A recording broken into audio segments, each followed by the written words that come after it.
அதுக்காக போய் சொந்த வீடில் ஆண்டவரே உன்னை பற்றி உனக்கு எல்லாமே தெரியுமா? எல்லாமே தெரியும், நீ அழ வேண்டிய அவசியம் இல்லை. ஆண்டவர் முன்னால போய் ஆண்டவரே எனக்கு நல்ல ஒரு மாப்பிள்ளையை கொண்டாரும், நீ முதல் ஒழுங்கா இரு, உனக்கு ஏற்ற வயசுல கத்த கொண்டு வரும். நீயா தேடி போகாது, அவசரப்படாது. இன்னைக்கு சில பேர் அவசரப்பட்டதாலதான் ஆறுதலாக அழ வேண்டி இருக்கு. இன்னைக்கு கடவுளுடைய பிள்ளைகள் கர்த்தர் நம்மை ஆசீர்வாதமா தான் வச்சிருக்கிறார்.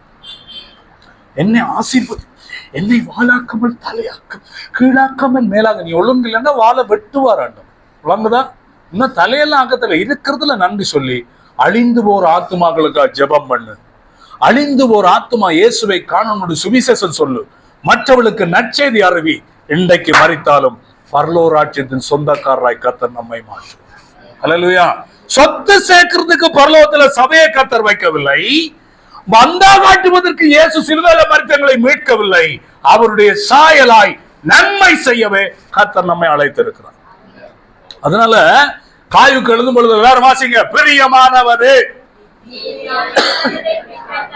நன்மையானதை பின்பற்று. என்னதை பின்பற்றணும்? நன்மையானதை பின்பற்ற. உலகத்துல பாருங்க, தீமை வளர்ந்திருக்கா, நன்மை வளர்ந்திருக்கா? தீமைதான் பெருகி போய் கிடக்கு. பாடசாலையில பிள்ளைகள் பேசுறதெல்லாம் தீமையா கிடக்கு. என்ன சமுதாயத்துல போனா எல்லாம் தீமையா கிடக்கு. சின்ன வயசு நேற்று ஒருவன் மழைக்கு அப்படியே வாரான் ரோட்டு தண்ணிக்கு. நான் பைக்க நிப்பாட்டி கேட்டேன், தம்பி என்ன சாக போறியானன்? இல்ல என்ன மரியாதையா ஒழுங்கா போயிரு, நாடு கேட்டுல உனக்கு அவ்வளவு தூரம் குட்டிய விட ஆண்டன். அவன் ஒரு மாதிரி பார்த்தான், என்ன உண்டுங்க இப்படியே போனான், அப்படியே நைஸா போயிட்டான். ஏன்னா விழுந்தாண்டா செத்துருவான். யாரு வெத்த பிள்ளையோ தெரியல. நாங்கிட்ட ஜனமெல்லாம் இவ்வளவு தூரம் கஷ்டப்படுது, அவன் குடிச்சிட்டு தண்ணிக்கு தடுமாறுறான். நண்டு நான் பைக்க தம்பி என்ன ஆக டோப்பு கூட என்னடா கிடைச்சவன? அண்ணா இல்ல இல்ல நான் சும்மா என்ன சும்மா ஒழுங்கா செத்து துளையாம ஒழுங்கா போடான். அப்ப அவனு சொன்ன, என்னடா இந்த வயசுல எல்லாம் குடிக்கிற? அவன் சும்மா இப்படியே தலையை சொரிஞ்சு நின்றான். சரி ஏசு உன்னை நேசிக்கிறார், நல்லா இருடாப்பா, போயிட்டு வரோம் போச்சேன். அவனுக்கு அதை மிஞ்சி அவனோட பேச அவனோட ஏறாது. அவன் இன்னைக்கு பாருங்க உலகம் எல்லாம் தீமையினாலதான் நிறைஞ்சிருக்கு. இந்த குடும்ப பிரச்சனை, ஒரு சின்ன பிரச்சனை வந்தா அதை சீர் செய்வதற்கு இல்ல, பிரிஞ்சு போறது குடும்பங்கள் அதிகம். முந்தைய ஒரு கல்யாணம் கட்டினா இந்த குடும்பம் நல்லா இருக்கும், குழந்தை குட்டியை காண்போம் எதிர்பார்க்கும். இப்ப கல்யாணம் கட்டினா ரொம்ப பெரிய மண்டோ, ஐயோ பெரியாம இருக்கணும் பார்க்க வேண்டிய காலம் மாறி போச்சு. அதனாலதான் காயுவுக்கு எழுத, நீ தீமையானதை பின்பற்றாத.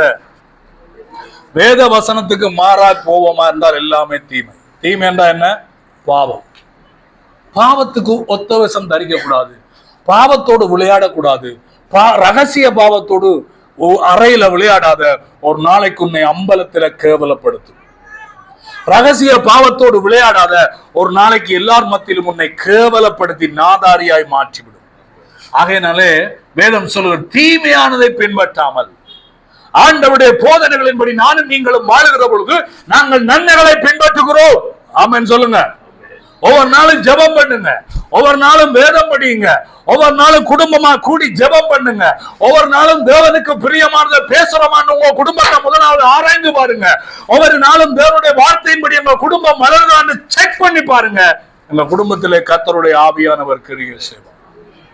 அதனாலதான் ஆண்டவர் யாக்கோபுல சொன்னார், யாத்திராமத்துல சொன்னார், என் நாமத்தை பிரஸ்தாபப்படுத்தும் எந்த ஸ்தானத்திலும் நான் வந்து உங்களை ஆசீர்வதிப்பேன். எனக்கு பிடிச்ச சந்தோஷமா நான் எப்பயும் சொல்லுவேன், பைக் ஓடும், ஆண்டவரே உம்முடைய நாமத்தை பிரஸ்தாபப்படுத்துறவனா இருக்கிற நீரே நடத்தும். ஹல்லேலூயா. அந்த வசனம் பெரிய ஒரு வசனம்.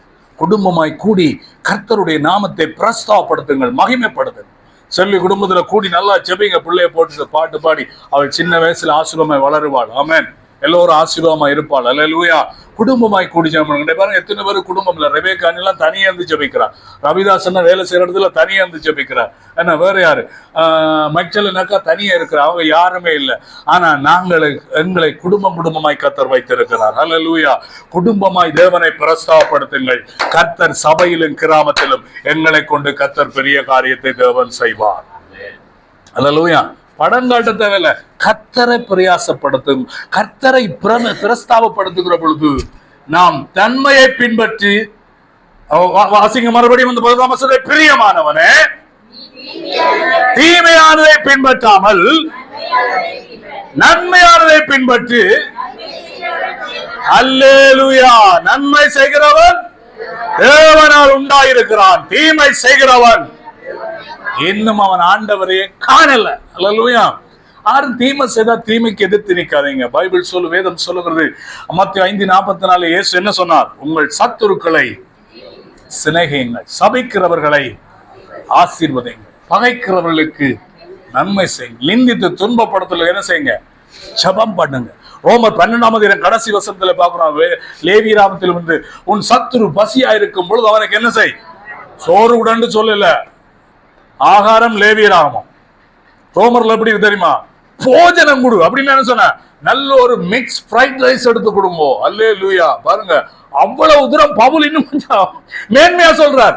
சத்துரு பசியா இருந்தால் நல்ல போஜனம் கொடு, அவன் தாகமா இருந்தால் பச்சை தண்ணி கொடுக்க சொல்லல, பானம் கொடு, நல்ல யூஸ் எல்லாம் அடிச்சு கொடு. அப்படி செய்வதனால் நீ எரிதல்களை அவன் தலையில் குவிப்பாய். பழி வேண்டுவது எனக்கல்ல, அது கர்த்தர் பார்த்துக் கொள்வார். அல்லேலூயா. யாரு நமக்கு எதிராக வந்தா நாம தீமை செய்ய வேண்டாம்.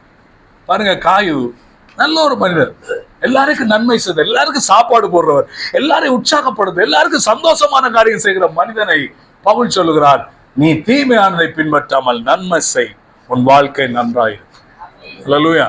அம்மா அப்பாவை நேசிப்பது நன்மையா தீமையா? எல்லா மாயத்தும் ஓபன் பண்ணி சொல்லுங்க. அம்மா அப்பாவை நேசிப்பது நன்மையா தீமையா?